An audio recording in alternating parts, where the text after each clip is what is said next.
Welcome everyone to this Cup of Coffee podcast with me, your host Tom Dillon. This has been recorded live at our Tim Pot mobile studio and broadcast around the world.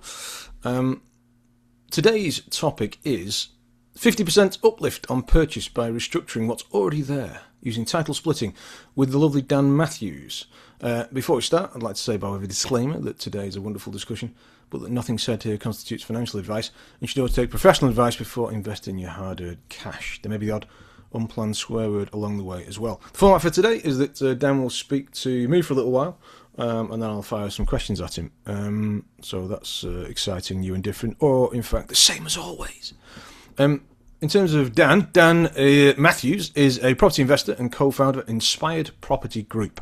They specialise in title splitting. He scaled from £50,000 to £3.5 million portfolio in 7 months by restructuring what was already there, which sounds an awful lot like magic, or as I would like to think, nonsense. But I'm sure Dan will dissuade me of this fact. Having said that, if it is true, then I can't speak for anyone else, but I think it sounds good. And like maybe maybe we should be doing some more of this. So without further ado, good morning, Dan. How are you, sir? Morning, Tom. How are you? Good, man. Why don't you tell us? I can't bear the suspense any longer. So why don't you tell us more about this magic that you've found, in the hope that it can help everyone out there to become rich? Yeah, so I'm not going to lie, that tagline, if I would have been back 4.5, 5 years ago, I would definitely call a certain ball something to follow that. But yeah, it's a genuine thing that that we did, and it sounds stupid. We didn't kind of mean to do, how we started out. So about kind of boring you all to death, I met my business partner at a property event. We stayed in contact, and we went off did other things, and I found a property to basically finance, and I had no money, and was like, I need bridging, I need some kind of investor, some help. Spoke to a broker, and I needed about 60k for an ex-hotel in Blackpool to convert to an SA, and they kind of said, oh, have you heard? There's a new way of financing, something called title splitting. It's basically if you find a block and it split values up, a significant amount, they will lend you 100% purchase price. So all you're having to find is stamp duty and legals. I'm like, that does sound a bit too good to be true, but okay, I'll buy it. And I went off kind of like a crazy person, thinking, well, I'll go and do that because I haven't got any money. So the less money I need, the better.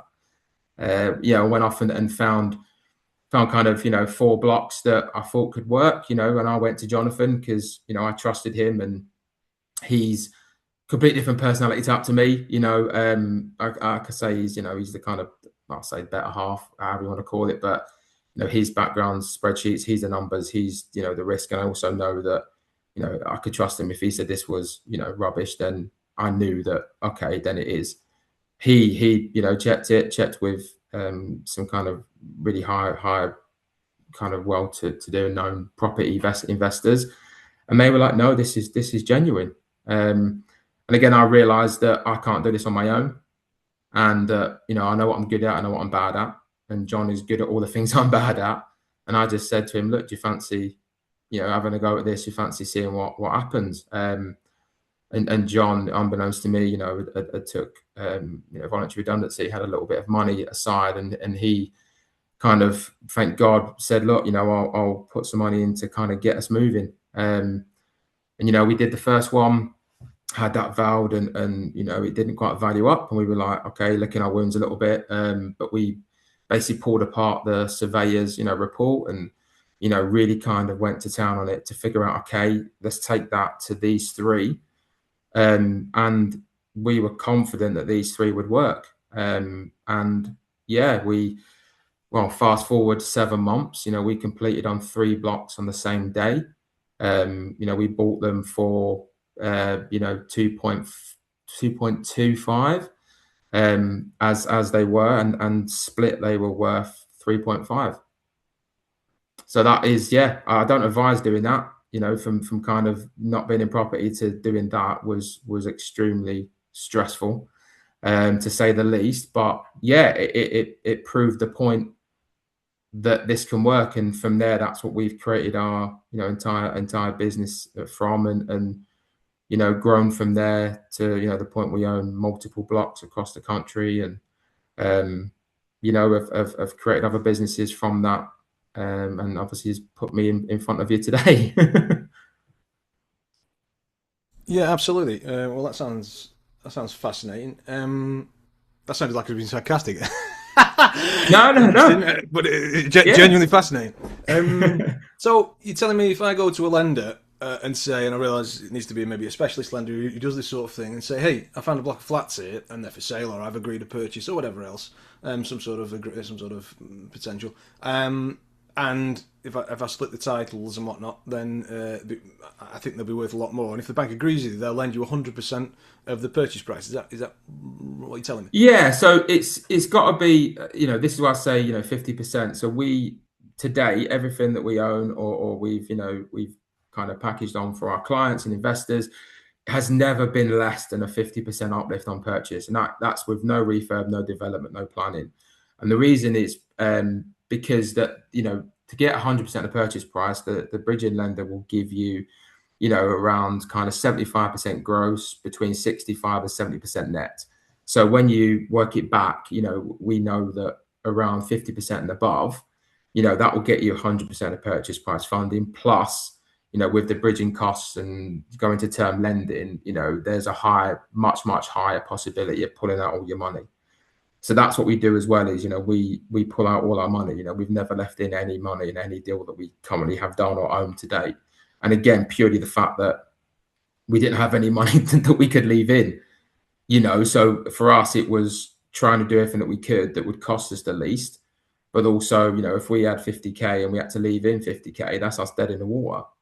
Unless we found another investor. So, we had to think of kind of a clever way, or a unique way of doing this and repeating it, that, we could keep going again. It's they say necessity is the mother of invention, don't they? And it seems like it's been so in this case. Yeah. So, you've piqued my interest. Why don't you maybe take us through what you did, or speak to us Yeah, about yeah. some of the details or whatever else, and busk it from there. Yeah. So the premise of it is, the kind of the sum of the parts are worth greater than the whole. And the easiest way to kind of describe it, I don't know if it was in a video of John on YouTube. He did like a multi-pack of Doritos, and kind of, but obviously everyone had a friend, I would imagine, in school that kind of had a little tuck shop, or sold cigarettes. You'd, buy a multi-pack, Coca-Colas, 6 cans, and it cost you, I don't know what, say 50p a can, so it's cost you £3. You then go and sell them at school for six. You make a pound. You sell them for a pound each. You've spent £3. You've made back an extra £3. So you've made it 100%. It's the same principle. It's the exact same thing of going. Is once that's that mark, that's what it is. That's what it'll work out at. Don't get me wrong that these are needles in a haystack. I'm not saying that these are out there everywhere, because they aren't. Not to the uplift that we work at, but this is where, like I said, we had to look for these ones because we didn't have the money. So we don't go after development because it takes too long. It takes too much money. We want what's effectively a bit of a vanilla, kind of block for us, which is, one title, one freehold title. The units are self-contained. They are already effectively flat, but on one title. Utilities are split, water, gas, electric. That is the easiest for us. If there's ones that haven't got certain utility split, it can be very complicated, and costly as well, especially things like electric and gas. So for us, it's finding this, where we say basically we are repurposing what's already there. We are basically doing a paper exercise. I mean, don't get me wrong, it's there's a lot more moving cogs, a lot more complicated, through the process of that. But it is effectively a paper exercise that, is creating at least 50%, uplift on purchase. You buy something at 500, on completion, it's now worth 750. Yeah, that's as you say, difficult to find, but clearly possible to find because you found it. Yeah, well, yeah, and again, there's still part of us that, was kind of going, we've done this, okay, and okay, you've done this once, it's, I don't know, it's like I'm not obviously, putting myself against any kind of rock band, but it's an artist or something that's, or a football team, for example, you go and win the Premier League, it's great winning one, but can you do it again? The real kind of show of someone amazing or a team or being the best in your field is doing it multiple times. That's where I think it really works. And that's what we were kind of wanting to push and go, okay, can we do it again? Can the next one be as good as the first ones, or can we carry this on? And that was the real test for us. Once we kind of did everything and made the mistakes and learn, can we repeat? Can we make it better? Can we streamline it? Can we learn more from this? Yeah. So that sounds eminently sensible, and you did, so well done. Okay, I'm sold. I mean, I wish to abandon everything I'm doing and start doing this. How do I go about it? Is that a bit of a trade secret? Is that something you'd rather No, keep to yourself? no. So look, this is something that we've got asked quite a bit, and this is why I say our business has changed kind of drastically. And the reason being is, again, people have seen this and gone, okay, well, why am I doing buy-to-lets? Why am I doing HMOs? Or why am I doing this or doing that? And I'm kind of like, well, you know, I'm not saying don't stop doing that. I'm not saying everyone should come and do this, because it isn't easy, and like I said, to find these alone, let alone, running the numbers, doing the analysis, doing the stuff that, that is needed to have the confidence in this. Because again, if things go wrong, you haven't just got one house where you've got multiple. So if you've done something wrong on 8, you've got, it's going to cost you 3 grand, it's 3 grand per unit, all of a sudden that's 24 grand of costs that you hadn't accounted for. So with this kind of strategy and the way that we do it, the risk can be higher. We mitigate that as much as possible because again, for me, if I'm going to go and run a marathon or something, I go to someone who's run marathons. I ask them, and you learn from them. And at the time when we did this, there wasn't anyone that was doing it in this way. There are people who do title splitting. There are people that sell courses on it. But they don't do it like this. They don't do it again and again, but they don't do it via paper exercise. They'll do it via development. They'll do it via, buying with cash in auctions. If we didn't have cash, they'll do it by planning. But, we don't want to do that. I'm more about as quick as possible, as easy as possible, and recycling that money because we want to build. We want to build quickly. That's it. I would say, there's people out there do training. I would say if you're going to go and do that, make sure you're checking up on everything, like everything else. We do training, but between me and you, the way we do it, we didn't want to do it face to face, purely because the cost is quite high, and I know people have done. I was one of them that have done property training courses. Some have been amazing. Don't get me wrong, and they're worth every penny. But some, you'd never get that return on that money. And for me, we couldn't pay, 3, 4, 5 grand for a training course. So how we do it is a little bit different. We do an online training module. We've done it at a really, really low price point. And part of that is, that for us to charge that, your risk for doing a deal is the valuation. If you pay 5 grand on a valuation or 3 grand on a valuation, it doesn't work because you haven't learned properly, or you haven't done the right stuff. You've just lost 5 grand. So for us, or 3, for us, I was kind of going, well, our course is 497 quid, and we want to give maximum content and value for as little cost as possible. Because I'm kind of going, well, if you go and do this deal, you do our training course, you go and do a deal, and it works, then brilliant. That money saved you losing that other money. 500 quid on something, to save 5, 10, 15, 20, whatever it'll be. I think that's worth its weight in gold. Or if you come to do training, you have a deal, who's going to go to, you go, actually, no, I don't think this works now. Like, that's brilliant. I've just, you know, I don't want people to lose money. I've just saved you money, you know, and that's how we do it a little bit different. We're not a training company, you know, we don't push the training, we don't advertise the training. But I would always say go and you know, learn from people that have done it. Just make sure they're the right people, and make sure that, you know, taking the risk, you know, isn't going to ruin you or ruin your family or, you know, cause you some significant hardship. If you can roll the dice and go, okay, if I lose 5 grand, 10 grand, you know, that's not gonna, you know, that's not gonna financially cripple you. Then you know, I'm a bit more risk. I will go head first, whereas John's a bit more risk averse. But I sometimes need that to kind of go, whoa, have a look a second, just make sure. And that's what I would say is yeah, go and make sure you know what you're doing. Yeah, car needs an accelerator as well as a brake, doesn't it? Oh yeah. I'm always 100 mile an hour, and I do need. And thankfully, I've got people around me. My wife, who works in our business, who's our operations manager, who basically is the boss really and runs it all. But I, you know, her and John, I'd need that. You know, that just sometimes a breath and a let's take a second look, a third look, just to, you know, make sure. And that's why, you know, we work really well together, because we complement. I do the stuff that they aren't necessarily what they would like to do, or what they're, I'll say they're good at, but you know what I mean, like their strengths. But I definitely can't do what they do. That's just not me. Critical to have people with, you know, round pegs and round holes in a business, isn't it? Whether that's a one-person business or a 100-person business, is you got to work out what the gaps are, what you're good at, and then fill in the rest.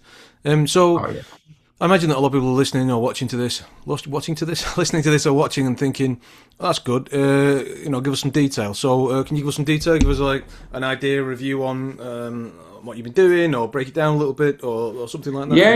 Yeah. I'll see if I can share my my sheet for you. Then at least that way, you've got some slides. That'd be perfect. Yeah, it gives you a little bit of an idea. Again, this is an example, one that is one of ours, but it just gives, I guess, context, because everyone can talk about something, but you know, it's sometimes good to, you know, have context behind it. So bear with me. Let me just skip through. Yeah, absolutely. So this is a bit of a cash flow example. So GDV on this is 1.1. You know, mortgage loan at 75%, repayments at 3,437. You know, the gross rents on this are 8K a month. You know, so the net cash flow is just over 4.5K. So this is a very, very basic example. You know, this one was bought for 700. So you know, you look at the difference in that, but also, you know, I know this is you know, don't get me wrong, this is repayments at 5%. You know, when we first started doing this, overnight, you know, as we all know, the mortgage rates went up from like 2% up to like 8%. So there was a massive panic on there. So again, but this is where, you know, John comes in handy, you know, because we model everything at, you know, at what percent does this not cash flow? You know, so we know if it's 14%, the chance of it being 40% are pretty slim. So, but we know at what point, you know, it is what. And then another thing about this strategy is growth. So just go back a slide. I know from previous recordings. So let me just you kindly said those numbers. For anyone driving along in the car listening, I'll just run through those again, because I know if I was driving along in the car, I'd have missed those. For anyone watching, it's going to be fairly straightforward. For anyone listening, it might be a bit harder. So why don't I do this as a Q&A format? So we haven't got a picture of the deal. That doesn't matter. I'm guessing it's a block of flats, a block of residential apartments. It's a block of flats. Yeah. I've got some further slides with actual pictures and stuff. But cool. Yeah, this is just a very basic cash flow example. How many flats, please? So this was 8. Was 8 flats, and so you agreed a purchase of 8 flats on a single freehold title, I'm guessing, for 700 grand, did you say? Yeah. Okay, great. And then we've got a GDV of 1.1 million, which is a handy start. It's suddenly we've magicked up 400 grand, and I'm guessing we've magicked up 400 grand by title splitting. Is that right? Yeah. So how you do it is it has to, you know, you can't title split before you own it. So this is why you have to do it with obviously a bridge or cash, because you know you have to own it, and it's done simultaneously on completion. So on completion, you know, we have the leases created, we have everything done before completion. On completion, you complete on the bridge, on the freehold. Leases go into land registry, you know, and we expedite them. We have the mortgages already agreed in principle. The mortgages company will go out, to the flats and value them, and then obviously you get individual mortgages on each unit, and then once the money's in, obviously that pays the bridge back, and then you're on to term lending on 8 flats. That could be one lender, that could be split over 3 or 4 lenders. It just depends on there, but they're standard. Yeah, they're standard like buy to let, kind of flat mortgages. Yeah, no, fair enough. So in this case, going back to this is a fine example, the lender decided, I guess it was the lender mostly, because your opinion at this point wouldn't, well, it would matter, but not as much as the lender's opinion, because they're the ones with the cash at this point.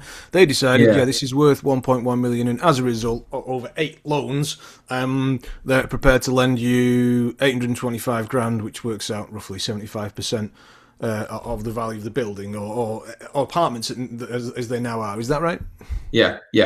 Okay, cool. So you've agreed it for 700 grand, and then on the day of completion, or shortly thereafter, having never done this, I don't know what the time frames are, but at some point, fairly shortly after buying it, you end up with 825 grand in your bank account, minus your purchase price. You've actually got 125 grand in cash. Well, yeah, you've got obviously your cost of the bridge and sure. The cost of other the costs, purchase and stuff like that. Yeah, exactly. So, but you've effectively, you've paid back the bridge plus the interest. Yeah, so I think on that one, it was around. I think we pulled out about an extra. I think it was about 32k. So the money we put in, we paid everything off, paid all the costs, and pulled out an extra, chunk of money. So you've got a free block of apartments, and I should do my air quotes there. A free block of apartments worth 1.1 million quid, and the only downside, and it's a fairly big downside, but it's not as, it's bad, but it's not nearly as bad as the upside. The bad thing you've got is now you've got to pay someone, namely the bank, £3,437 50 pence every month. Is that it? Yeah. I mean, with these as well, we don't. If they're tenanted, we take the tenants on. But again, this is because we obviously the back of this, we own it. Yeah, we started a lettings agency 2 years ago because we were having blocks that were being poorly managed, and me being stupid went, oh, I reckon I could do this. We realised very quickly that it's a lot, and trying to do this and build and manage tenants and that wasn't quite ideal. So we ended up bringing on a lettings manager, and so we have the tenants vetted. We make sure that they are, they're coming to us with no arrears and no problems. A lot of them are on low rents, so again we have to work with them to increase the rents. And so it's not a case of most of these are market rents, and it's great. This one was, but there are ones where we have to do work while it's on the bridge to get the rents up, to make sure that you're covering the income coverage ratio for the mortgage at 25%. So you have to make sure that you can cover the mortgages, and it makes profit. That's the main thing. Absolutely. So I was busy. I was almost possibly going at this the wrong angle, saying that you've got a big problem in the case of a liability of £3,437 a month, which is true according to this slide. But what should also definitely worth mentioning is you've got a gross rent roll. That's all the money coming in of approximately £8,000 a month, and after costs of your mortgages and other bits and bobs, you end up with a net cash flow of. Net cash flow, presumably minus a bit of maintenance and bits and pieces. But anyway, you've got a positive cash flow of £4,500 a month. So not only have you got a free building, which may, I think you're about to tell me it may also have some capital growth over time, things tend to, but also you get £4,500 in your ass pocket every month. Is that ballpark? I mean, look, I wish it was a free block. You do need an amount of money to initially kind of get through the door, whether that be your own personal money or investor money. You will need obviously costs for stamp duty, for legals, for that kind of stuff. But what effectively you're doing is you're recycling it, so you're effectively kind of putting it in to then get it back. So I like to say it's a free block. I really wish it was completely free, but I mean, the best way to do is you're recycling your money, with this block, and kind of being able to go again. And the net cash flow, don't get me wrong, it can be good, but if you work like we do, it's not a case of, oh great, that's £4,500 in our bank. We work to kind of a third. It's a bit like you kind of invest a third, you keep a third, you maybe use a third. So for us, I wouldn't say oh, great, we're putting 4.5 grand, we're taking that every month. For us, we keep, a good amount in there for maintenance. As good as the blocks are, you still have, eight flats now. You have, with a freehold owner and the leasehold owners. So you have the communal areas to take care of. So there are, stuff like There are that. costs, aren't there? The ongoing Yeah, costs. exactly. So I'd always say, and I'm always careful people say this, and they, 4.5 grand a month are great. One block can get rid of, subsidize my income. I can quit my job. It's like, I'm very mindful of going technically, but really, if you're doing it properly and doing it where it's the longevity of doing this, then I would say no. You'd want to take 4.5 grand a month, to actually physically take that, if that's what you need as a wage. I would argue, you want to be making kind of 3 times that to give you that safety and that security, and knowing that if anything happens, you're not going to be able to take that wage that month. Yeah, absolutely.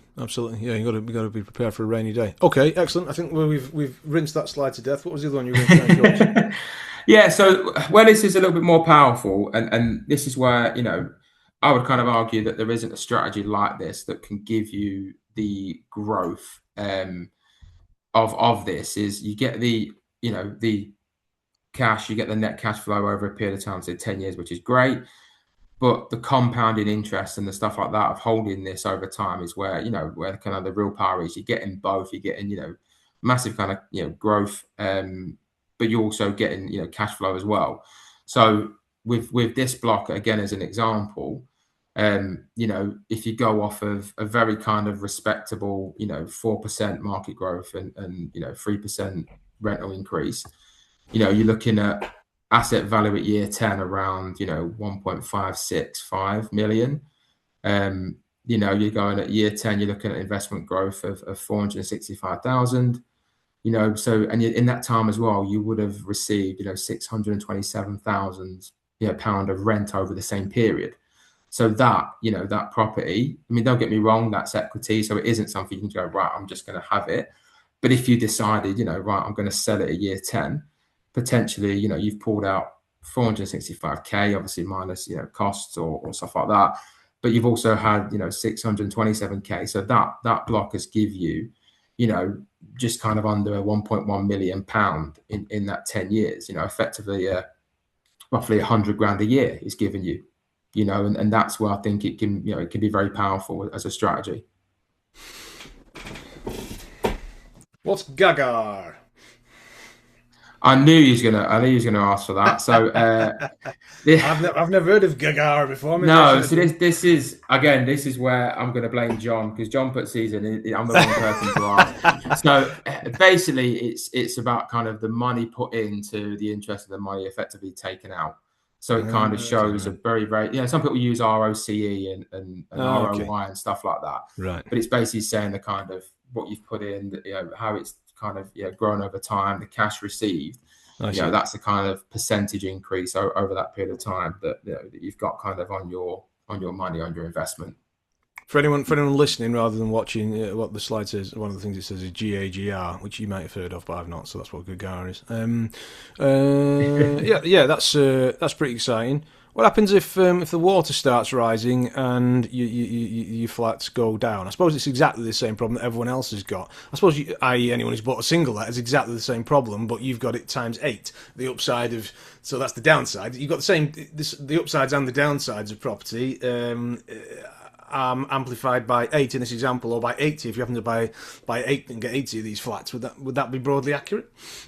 Yeah, everyone knows if you invest in property and whether you're new to it, whether you've been in it for 30, 40 years, Sure. properties has trends. It goes up, it goes down. Hopefully we won't have any major crashes, but it does do that. So yeah, year 10, it might be in a bit of a downward turn. Again, it's hard to predict 10 years in the future, isn't it? But yeah, as good as this can be, year 10, you might be at a point where we're in a recession, or we're in something like that where it's worth what you bought it for, or it's maybe potentially worth less. But again, this is where as we know, time and holding on to stuff predominantly shows that property increases unless you have to sell at year 10. for us, I don't ever intend of selling anything that we own. We had the conversation before, and we want to leave a legacy. We have everything set up so that it will be passed down to our kids, and that will all be managed. And so for me, whether it be up and down, I'm not thinking of 10 years, 20 years, 30 years. I'm planning for this for the long term. So in that time, you're still going to receive rent. The rent is still going to be a significant amount. That's either income for the business or it can be paid in dividends, all that kind of stuff. So yeah, unless you want to sell it at year 10 and it's in a downturn, yeah, potentially it's gonna be worth less. But for us, we hold long term, so we're not. Yeah, at a time when it's down, at some point it's going to go back up. It just depends on when that is. Yeah, absolutely. Okay. Right. Well, I'm enjoying looking at slides. You've got any more?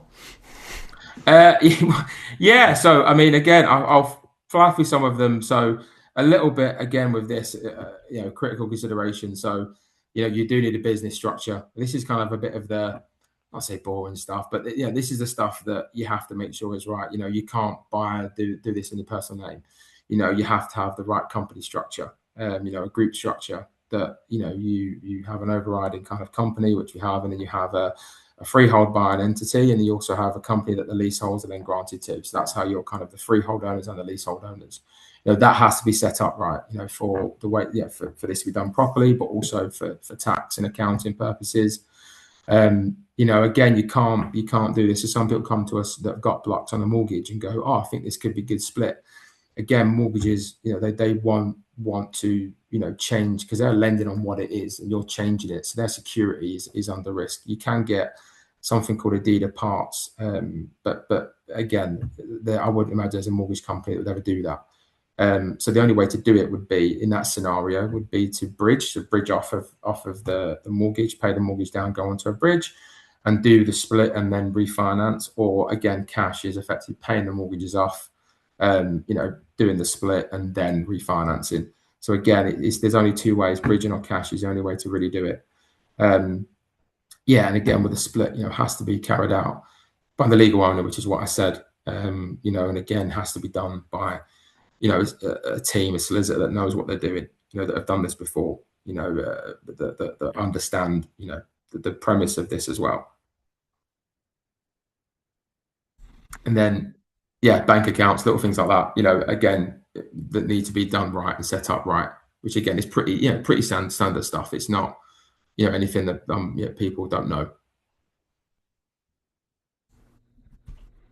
Sounds sensible. Worth stressing there. You stressed it, but it's worth stressing again, I think, for people, because I know I can predict what questions we're going to get after this, because people won't listen very well. We're all idiots.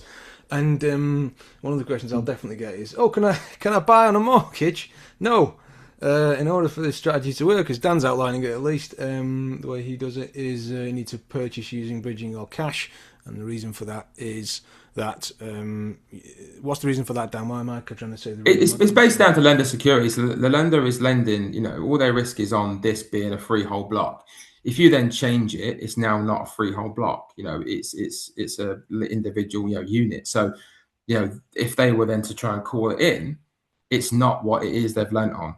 So it's massive risk for them. So like I said, you can get something to apply to them, which is called a deed of parts. But like I said, I don't know anyone that would ever do it. Maybe a lender that is used to this kind of strategy or used to financing leasehold flats, maybe. But again, we've never kind of come across that. They just wouldn't do it because it's just too much risk for them. It's way too much risk that they're putting their neck on the line on something that now isn't what they've lent on. Yeah, no, fair enough. I had a question, which is, how long on average does it take from, and this will of course depend on the people doing it, in this case you, but you've done it, so you're a good person to ask, which is, I go and find a block tomorrow and say, I think this has got potential. How long, on average, in your experience, does it take to get from there to, these are mine? Yeah, I mean, again, it's $1 million question, isn't it? It all depends. When we first started doing this, we had loads of stuff that we bought grade 2 listed conservation area, 2 of our first 3 blocks, which it comes up with its own complications, and so it took way longer. The purchase again took way longer because we were new to this. The lender was new to lending this way, and again, for an example, there was no freehold title. The blocks date back to the early 1800s, and not until you start going through this that we found out there was one of the blocks had no freehold title. The other block had a freehold title that was written in language and handwriting that was ineligible.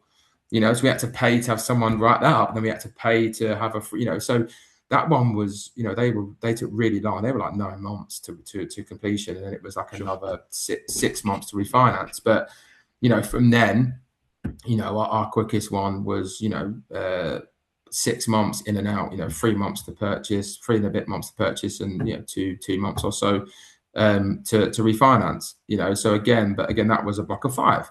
So you could argue a block of 8, 9, or 10 could be a bit longer, but you're looking, let's be honest, anywhere from 3 to 6 months, I'd say to completion, and anywhere from kind of, 3 to 4 months, to refinance if I had to, give you a bit of a worst case scenario. What's occurred to me while you were talking, first of all, that's excellent answer. Sounds accurate. Is this feels like a very, and I say this as almost as a question, as an open question, but it seems like a very high risk, very high return strategy. You put in, well, talking about the risk side of that is things can go wrong. I suppose on one side, well, you're talking about pretty big numbers, I suppose, even in property terms, fairly large numbers. On the return side, well, that speaks for itself. You've outlined to us some of the returns, and they seem excellent, both short term and long term. So, would you agree with that, or do you think that's unfair?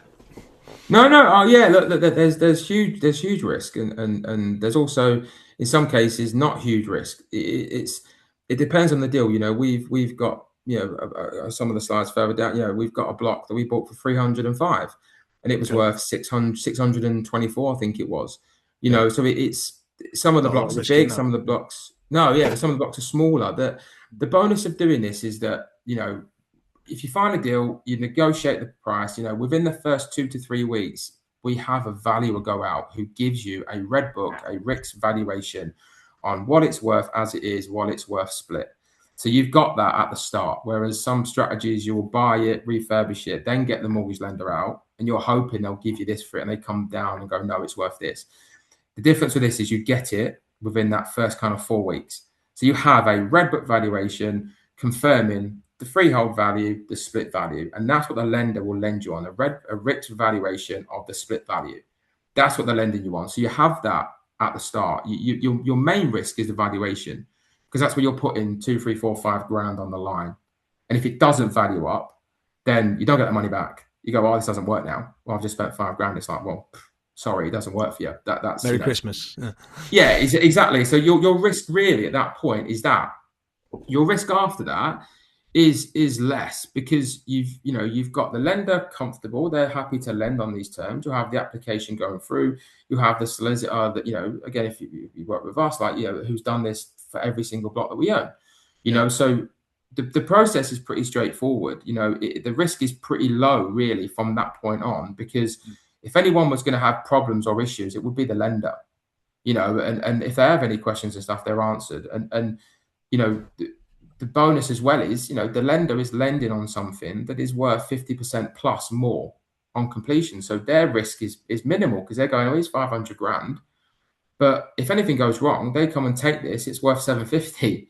So for them, it's great for them. And the risk for them is way less, because it's not something like this that, literally on completion, it's worth 50% more. So the lender's, very happy and very comfortable. So your risk actually is less. Your initial risk is higher, is the valuation, and that's where you're putting money on the line. Fair point. Okay, what else we got? We got sexy pictures of properties, or anything else you want to fly? I'll fly for them. Don't worry. Like I said, again, what we'll quickly say as well is, everything that most things that we own today, we have found on Rightmove, Zoopla, the usual kind of portal. So there's no, we said obviously at the start, magic, and there's no magic trick with it. We're good at finding what's already there and seeing the hidden kind of value that others can't. don't get me wrong. Now, we're having stuff direct to vendor. We're having vendors approach us, because we bought blocks in their area, and we approach vendors, or companies that have got blocks. So it's become slightly different, but most of the stuff that we have and we own today that we found on the usual portal. So they are there, but it's just finding that needle in the haystack. You look at 1,000 blocks maybe before you find one or two that might work. So it is a bit of a numbers game, as it is with most strategies, to be honest with you. But yeah, I just wanted to put that out there because people might go, "Where'd you get these from? Where'd you find them?" It's like the usual portals that everyone uses. Yeah, absolutely. Again, due diligence. I will go on this quickly because I think this is quite important. Make sure you do due diligence. If you're going for blocks, again, is there demand for blocks in the area? Are there good comparables in the area? If you're going into an area where there's not blocks for 5 miles or not flats for 5 miles, you don't want to be going to a valuer to try and create that demand or demographic in the area. They like strong, good comparables, stuff to base their risk and their numbers on. Unit sizes, have to be at least 30 square meters, 1-bedroom flat. New builds and stuff are 37, I think, for a 1-bed. But you're not going to get new builds that are freehold that value up like this. You're just not. You're going to get Victorian houses converted, ex hotels, this kind of stuff. So as long as they're 30 and above, brilliant. Anything less, you can reduce your lending. You're going to find it harder to lend. So like things like studios, commercial units as well. There's, we are doing stuff that's residential flats above a commercial. It can be more complex and complicated. Unless you've got experience in that, I would say stick with residential if you're doing this new. But again, it depends on what your experience is and what you're comfortable with. We've only started doing that in the last kind of 18 months. So, but yeah, it again comes with its own risk, its own complications. And again, I've said, are they physically split? Are the utilities split? They're the kind of main things that you need to look out for and just be mindful of. Because a lot of people advertise blocks of flats and it turns out there's like 12 flats and 10 of them are studios. You're like, well, that won't work. That's not gonna work where you want it to be. Unit sizes, it says on the slide, 30 meters might be a minimum. Is that from memory? Is that because lenders won't lend on stuff typically that's less than 30 meters? Yeah, I mean they class them as studios. Studios are obviously less desirable unless you're in London, but they're harder to finance. The lenders, the bridging lenders won't value them. They won't give you a value for that unit. So if you've got 10 flats, 5 of them are studios, 5 of them are above 30. They'll only value it on the 5 above 30. You will be able to refinance the other ones, but again, if they're less than 25, you're really going to struggle. If it's more than 25, between 25 and 30, there are some lenders that will do them, depending upon the area, but you might only get 50% loan to value, 60% loan to value. There are some, like I said, that will do 75, but it depends on where it is. And it's, typically the units have got to be 27, 28, 29 square meters. So again, there's more risk with that. You've got more chance of potentially leaving money in or having trouble refinancing, some units to get off the bridge. And obviously, the longer on the bridge, the more cost that is as well. So this is just stuff you've got to kind of factor in and just be mindful of. Excellent. Oh, fire through. So again, due diligence, valuation stack in the deal. So very, very quickly, I'll fly through this. This is obviously what people want to know and understand. So again, you need to analyze local comparables, identify the kind of meters squared for each flat on their square meterage, and then compare the price, the purchase price to the GDV. So this is again, I'll for people obviously listening. It might be a bit harder. I'll try not to kind of fly for it too much, but obviously people being able to watch this will be able to see. So we've effectively done like a bit of a stacking deal kind of analysis. So, effectively a 1-bedroom, 1-bath in that area is giving you £3,130 a square meter. 2-bed, 1-bath, around 40 square meters is giving you a value of 3,040. So this has got, as an example, it's got eight flats ranging from 65 square meters down to 33 and a half. and we use the comparable values to give us, the individual values of, the GDV for the block. You then got your purchase costs. So we work out obviously the bridge interest, the bridge fee, broker fee, valuation fee, legals, architects, insurance, stamp duty, for an example, and then also, purchase costs and refinance costs. So this is kind of how we do it all. And again, what we do actually, this is obviously an example. We do it, far more in depth, but this gives you a bit of an idea. Looks sensible to me. Do you find the GDV's gross development value, for those wondering, do you find that stacks up? So if you say, in this example here, one bed, one bath, £3,130 per square metre, obviously you then extend that and your other figures to say, well, this flat therefore is going to be hopefully valued at this. Do you find then that that's what they get valued at? Does that come with experience? Because that, as you say, that's the risk, isn't it? Getting that number right, yeah. or having a valuer, a RICS valuer, agree with your assessment is one of the most critical parts of this whole system, is it not? Yeah. So how we do it, we do a low, medium, and high. So we go all the comparables you can get. We go off a worst case scenario, a middle case, and a best case. We will only, if we are happy with the worst case, which will be the lowest number, and it still works. For us, let's say it might be a 45% uplift, which you go, oh, that's not enough. But if we're confident that actually it's going to be, the middle or even the higher, because our evidence supports it, we will move forward at the worst case and expect a higher number. So, I mean, on every block that we own, every flat that we've owned, we have never had a down val, apart from the very first one, which obviously we don't own, and we learnt from that. The mortgages have come up either at what we said or slightly higher. Our most recent val we had about a month or so ago, 6 weeks ago, we valued it at 470 and it came back at 495. At 470 it was money out, and it worked perfectly. That was a purchase price of 265. So, we've got very good at what we do, but again, that's because of, the amount of time and stuff that we've done, and we hone this. We use the same systems that, the surveyors use. So I know that there's no comparables that they're going to be able to find that I can't find. Whereas, very, very early, they were finding comparables we couldn't. I'm thinking, how are they doing that? But we now use the large system and the systems that they use. So I know now that, I'm not going to have a surprise of, there's this unit that they've pulled out that actually makes it way, way less. We've got good at what we do. We are confident in where we're at. And again, we've done that by learning, by doing it again and again and again, and kind of got us to where we are now. So the ours is done on experience and doing it that many times. Excellent.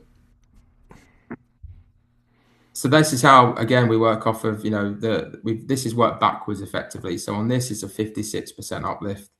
So the GDV, gross development value, is just under 1.1. Mortgage at 75% gives you 817,900. You've got purchase costs, holding costs, and refinance costs. So you've got costs associated to that of around 100. It's under 118,000. So we know that deal, for an example, we would have to get for around 700k for it to be worth it. Now, this deal could be on at 950. That there are ones that, we have blocks that when you look at it and do the numbers, they're advertising it for the split value, although it's freehold. So you do get that. But if this is on at, 650, brilliant. I know that I can pay purchase price because, ultimately it works for me at 700. So this is where, again, we've also paid, I've paid purchase price for blocks, and we've also paid, I think we paid 50k over purchase for one block. But again, because we knew that actually I could go to 120k over purchase and it still works. So it's not always sometimes about getting things, below market value and getting deals. Sometimes actually, it depends on that, if you can go to a certain point and there's someone else bid on it. So I knew that we could go a bit higher. Well, that's the strong position to be in, isn't it? Because then you're not into bidding wars and can we bid another 500 quid? Which I've been there, so avoiding that's got power to it. Yeah, and I was pretty confident that the person, I knew the other person was a limited company like us, was an investor, but I Sure. was pretty confident that no one I don't know anyone that does this like us. So I was kind of going, the chances are they're going to be on like an ROI, like a return on ROCI, like a return on capital, a capital employed, or return on their money. So you look at it like that, they're more bothered about, with getting an 8% return, 10% return, whatever that will be. So for them, I knew that they wouldn't want to go too much above, because their return on their investment is going to be hit. Whereas for us, we're splitting it, so that doesn't necessarily matter too much because we're increasing the value. So, I think I knew that I potentially here, had a bit of an upper hand because, I didn't want to go too high, but I knew that, I could probably match or go higher than what they are. If it's someone else doing title splitting who does it like we do, then yeah, I'm going to be kind of effectively battling like myself, and where the numbers are. But yeah, on that one, it gave us a little bit of a bit more of an advantage, should I say? Excellent. So again, so I talk about ICR. So this is obviously the interest coverage ratio for the mortgage, which has to be 25%, above the rent. Above the mortgage to cover that. So this is obviously total block rent is 6,050. So it shows your mortgage loan, shows your repayments at 5.5% interest only. So it shows £3,748 is your mortgage repayments, and obviously the rent's at 6,050.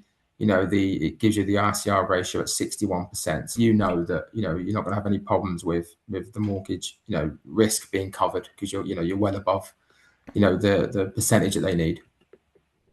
Yeah, absolutely. Again, I kind of cover some of that stuff. Again, professionals, you need accountants, legals, again, architects, people that know what they're doing. Make sure you just check into that, because we were advised and recommended people that unfortunately were not, how do I word this, that were kind of out for their own gain, and we were new to this, and we were getting charged extortionate fees, and thought it was okay. So again, it wasn't until we learned from that and found people that we trust and we've worked with ever since. But you kind of, me and John call it learning tax. We're new to learning, and it's like, okay, we lost a bit of money there, we got taken a little bit there, but ultimately we've learned from that, which has then led on to the team that we use now, and you've kind of gone from strength to strength. So again, just be mindful of the people that you use, and that they are who they are, and they do what they say they do. So this is obviously what I guess everyone wants to know about, and probably yourself as well. So these are two of the three. If you can see the picture, the blocks that we bought, on the 7 month, on all together on day one.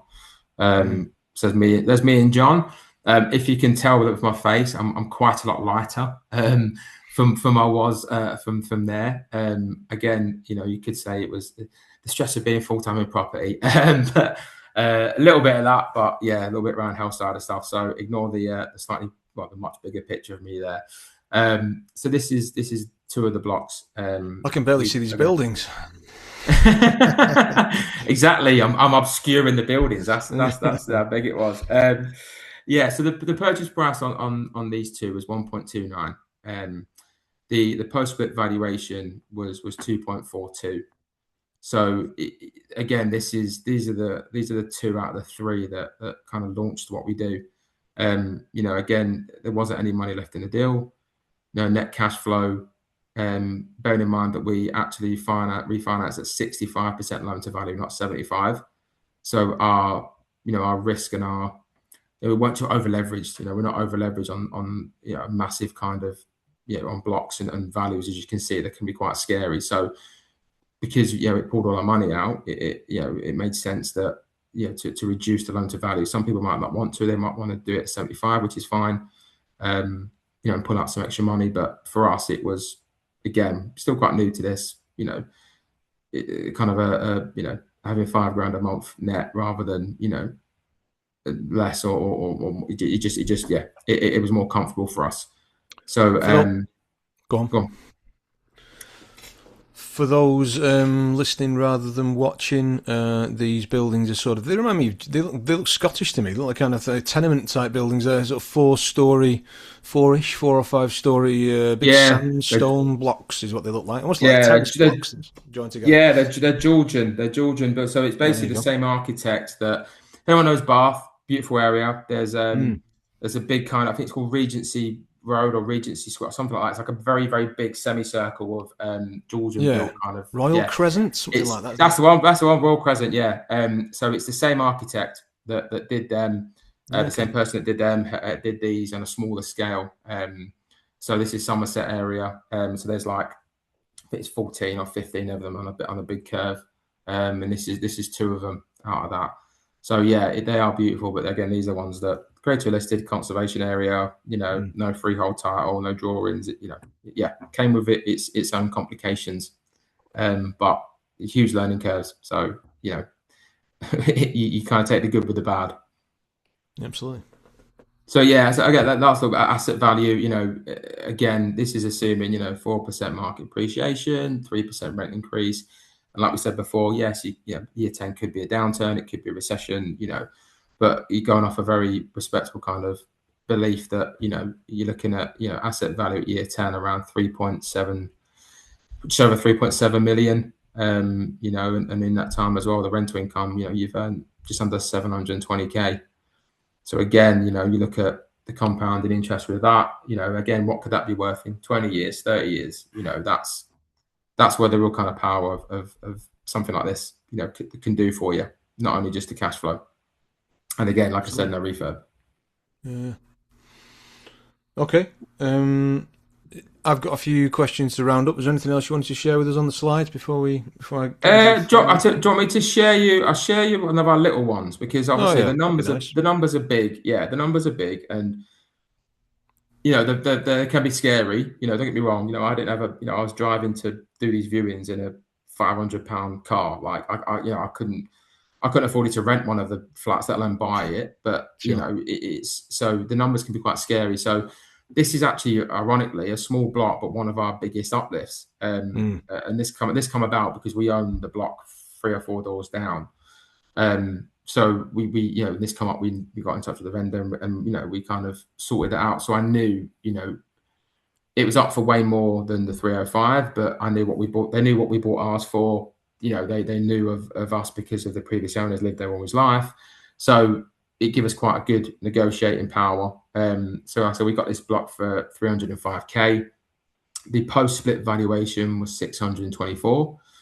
So that was a total split uplift of 319K. So we uplifted it actually more than we bought it for. Cash left in the deal was zero. We actually pulled out almost, I think it's about 27 grand on top of our actual money. So we pulled our money out plus extra money. Now I'm sitting here saying that all these deals are like that. It's still rare to pull out a chunk of money on top of your own money. Yeah. As you can see, the net cash flow is quite low. The reason for that is that there's 5 flats. So you can see kind of 3 windows and a door if you're on the pictures. There's a basement flat that was empty. And when we took over this, all the rents were really low. Because again, vendor had the property for years, didn't have a mortgage, was happy to keep the tenants happy. And, so we did take it on with the net cash flow, but obviously it's significantly higher now. And we've obviously the flat rented out. So again, no refurb, no planning, just as it was, literally a paper exercise. Like I said, bigger isn't always better. This is one of our smallest blocks, and it's still to date one of our biggest uplifts and one of our best, for that kind of uplift percentage. And yeah, like I said again, asset value year 10, assuming that the market's strong, 4% market appreciation. You get the asset worth around just over 888K. Rental income in that year, that 10 years, you've had 212,000, 540. So again, potentially, good amount of rental income. Not only have you pretty much doubled the asset value, that kind of day one, completion, you've then going to have the asset kind of compounding, and you've made another potentially 250K on top of that as well in that 10-year period. Yeah. For those listening, net cash flow is listed at 1545. Dan says it's increased in some, but it's listed on this slide. And in terms of what the property is, it's one of these stone kind of areas. It reminds me of sort of Yorkshire. If I have a gun to my head, I go West Yorkshire, but could easily be somewhere in the south. And it's the building in question is a very sort of stout, sturdy looking. It's like if you imagine a house, but it's 4 or 5 stories tall. And then obviously you can sort of tell because it's got fire escape on one side, split into flats. Well, if you don't mind me asking, whereabouts is that one done? It's in Wales. No, I wasn't a million miles off. Yeah, Yeah, it's in Wales. No, but you are right with the way it looks and stuff. yeah, That they, similar to the Yorkshire area where they have to be built in a, a lot of these were built in a particular time and they had to be built in a certain way with, local sure, kind of sure. stone and stuff like that. But yeah, this is it's technically north, west slash northwest Wales. Excellent, excellent. Okay, does that round out your slides, or have we got any more? That's Is that you? All right. That's me done for that, mate. So I'll, with your permission, of course, I'll do a few quick fire questions, and then we'll let these people, let these good people, get on their way for wherever they may be arriving. Okay, so does it? Looking at the two examples, and not wanting to sort of try and guess the answer, just asking it straight, which is, does this tend to work better in more or less affluent areas, or it doesn't make any difference? It again, it does depend on the area. So if you said to me, look, really kind of vanilla, where's the best places to go? Avoid big cities. It doesn't work in Manchester, London, Liverpool, Leeds. Like the city centres are. If you found at least a freehold block in a city centre, I'll be amazed, to be honest with you. And if it valued up enough, it's more seaside places work. Some seaside places work. I would say it's probably in the more affluent part of an area. So for me, I'm near Blackpool, but where we've got some blocks is Lytham and Lytham St Anne's, where it's the more affluent part of our area. So you would kind of argue that if it's here, it's that Blackpool Centre wouldn't work, doesn't work. So, but again, it is very area dependent. So we've found places didn't affect it work in Cambridge and Oxford and Bristol and parts of Cornwall. You kind of go, oh, you wouldn't quite think, but again, it also depends on the what you're getting the block for. You might be in an area that doesn't necessarily work, but the block that's up for sale is significantly it matches the uplift, and you go, okay, that's great. So it is sometimes deal dependent rather than area dependent. But I would say major cities, big cities don't really work. Next question, because I'm going to get asked this one, so I may as well ask you now and save myself the trouble. Which lenders are you using, or is that very much a trade secret? It's there was a couple of bridging lenders. We only really stick with one now. Again, I'm happy to pass that on if anyone wants to know, because again, there are others. I don't want to say, oh, we use this one, you can only use this one, because there obviously be others that do, but we just don't use them. So I don't want to kind of go, oh, it's this one over these. But there are bridging lenders out there. We use our broker because I trust him, and he's done, bar the first three, he has done every single block purchase for us since then. So I always use him. But yeah, and the lenders wise, there are multiple lenders that do, leasehold flat, mortgages, some like Shawbrook and some of the bigger ones do it.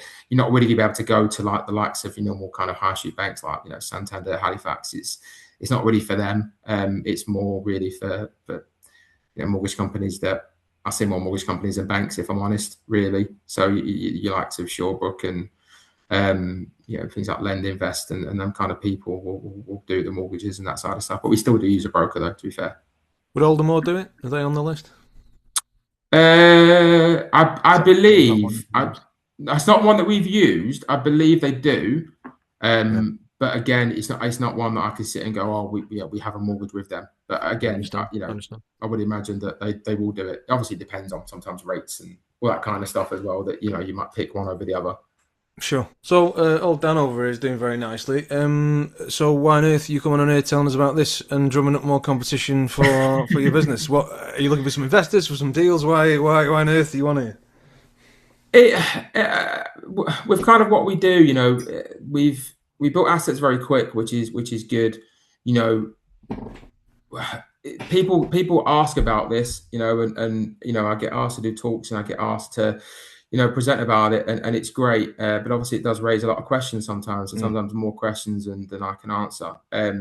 So this is, like I said, where we want to help. We're here to kind of, we have avenues that we help. We have different services. We will run an analysis for you. So if you have a block that you think might work, we would run it how we would run it. And again, if that helps you, not jump into a deal that's going to cost you money, then that's great. This is stuff that wasn't around when we were doing it. We had to make mistakes, and we had to, things cost us more money, and we learned from that. So for us, it's more about, this is really good as a strategy. I'm happy to tell people about it and tell people how good it is. There are other strategies that are also really good, and I'm not saying, don't pick this one over another one. Just for us, how good it's been for us and how good we've got at it. This is why we only stick to this. What we do now as well is we do this for clients. So we have our kind of fully compliant deal packaging business that we will do this for you. We will do everything for you. We will find the block. We will run it like we run it for us. We will use our broker. You use our solicitor. You use our architect. We will get this to completion for you. We will also help you refinance it. And then also our lettings agency will manage it for you. So we kind of, off the back of all this, have created a service that we think is very unique, that is effectively, can be hands off, you can be completely hands free, and if you're very busy, then great, but also you can be involved, you can learn through this, but without the risk, because we are there to mitigate the risk for you, which we found was really, really good. Because also, we're finding these deals, but I can't do every deal. I'm not sat here with investors, a billionaire, multiple investors. These do take time, and they take money, and for us it made sense that we can't keep everything, we can't do everything, it's just impossible. So it made sense that people want to do this, and whether that's replace their income, whether that's retire early, whether it's they've done a particular strategy and they want to do something different, we can help them do this, but with the risk being as minimal as possible, which is something that we didn't have at the start. And I still think there isn't anything like this service at the moment in this strategy. So we get asked about it, and I wanted to tell people about it, to go, look, if you want to go and do it, that's absolutely cool. Like, I'm not saying you have to use us, you have to go through us. But if you want help, if you want to mitigate your risk, if you want people that have done it multiple times, and I can take you to the blocks that we own, I can show I think the proof's in the pudding. And in the property industry, it can be a brilliant industry, but it can also be, there are people out there that will advertise stuff that they haven't done, and they will do, one thing, and then they're a guru and they'll do a course on it, and which is fine. That's their bag, and that's fine to them, but that's not us. We don't skirt around it. We don't hide things. We're very truthful in what we've done. What you see is what we've done. We own it. I can take you around that block. I can show you it. I can show you the mortgage statements. And I think that's where the proof is. And ultimately, if people want to do this, do it. Make sure you're doing it right, and make sure you're not going to run the risk, because we've been there. We've rolled the dice. We were lucky. We got through it, but also it can be costly. So if I can mitigate that for someone, then that's what we think is a good thing to do. Sounds sensible, and sounds good. And I think hopefully some people, I think hopefully some people listening and watching this will be interested. So we'll post some contact details for Dan with this podcast. But people are lazy, so how can they get in touch with you? So the best thing is if you want to go to our, I'm on Facebook, on LinkedIn. So is John. Our company is on Facebook and LinkedIn. Again, you can go to our website, which is www.inspired-property.co.uk. On there, it tells you about services. If you want to have a chat, you want to get in contact, you can fill out a thing and it'll ping to us, and we can arrange a call, and or if you localish, we'll come and have a meet. We'll go for a brew, and see if we can advise, if we can help, or even if it's not something that even if we can point you in the right direction or introduce you to someone that we trust, that we have used, then that's also we're happy to do as well. Smashing. Well, I think that if you're happy, that about rounds us out. So I'd like to first of all thank, of course, the wonderful Dan for sharing and attending. I'd like to thank you for listening all the way to the end, or watching, and to say that we've had a bit of a pause, I think, over Christmas and New Year and all the rest of it, with guests on, but Dan will be the first of many, although I doubt any will live up to the billing. So don't put me that high now. That's it now. You've put a target on me back. Everyone's going to be better than Dan. This is just a warm up. It's all going to be gravy from here. Thanks very much for everyone for everything, and see you down the track. Thanks, Dan. Always, thanks, Tom.